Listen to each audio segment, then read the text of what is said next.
Most guys think setting boundaries turns women off. Wrong. The right boundaries don't push her away, they pull her in.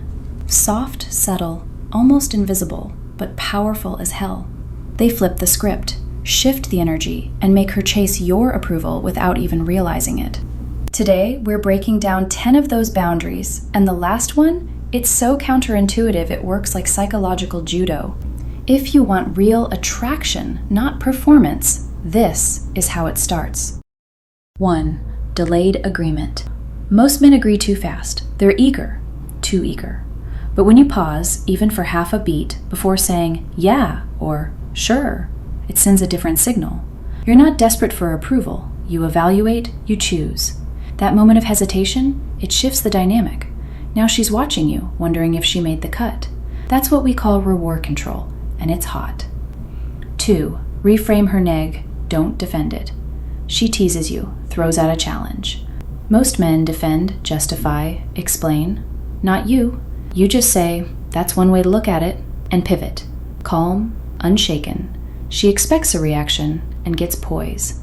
That subtle emotional distance, it marks you as the dominant one. She'll feel it in her nervous system, even if she can't explain why.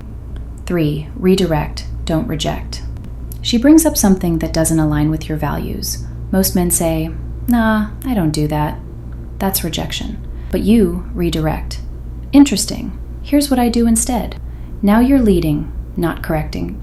That's soft power, and biologically it signals competence. She's not just intrigued, she wants to follow. 4. Humor as a boundary tool. She's late? Don't lecture. Just say, you're lucky I'm patient, with a smirk. It lands better. You're calling it out, but playfully. This combo of assertiveness and warmth, it sticks. She knows where your line is, and she likes it. 5. Pausing on the overshare. Ever notice how some women overshare early on? It's not random, it's a test.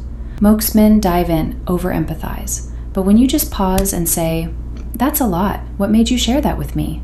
Everything shifts. Now she's the one justifying, trying to read you. You flipped the frame. That's emotional inversion at its finest. Breaking rapport to spark polarity. Politeness is safe, agreement is comfortable, but sometimes saying, I actually disagree, and letting it land, that builds tension. Sexual polarity isn't built on sameness, it's built on contrast. Show independence, not aggression. That unexpected disagreement, it jolts her and turns her on. 7. Walking away from small disrespect. She makes a snide comment.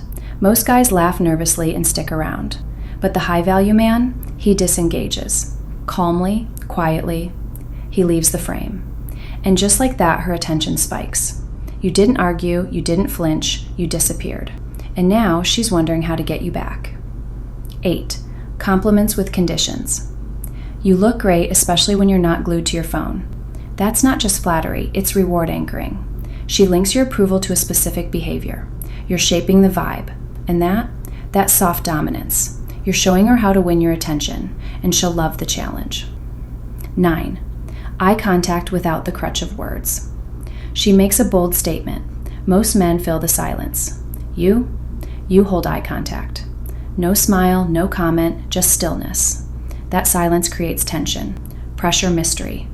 She starts talking more, justifying, explaining. Why? Because your stillness says, I see you, but I don't need to respond. That's confidence without noise, and it's intoxicating. 10. Flipping the frame without force. She challenges your beliefs. Money, success, relationships.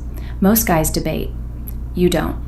You just say, interesting, that works for some people, and let it sit. You didn't fight, you didn't fold, you reframed. That subtle redirection, it tells her you're rooted, unshakable. And the kicker? She'll find herself wanting your approval because she couldn't shake your frame. If you're done performing for women and ready to lead with calm, quiet precision, then it's time. Hit that like, tap subscribe, and drop a comment. Which one of these soft boundaries have you tried or need to try?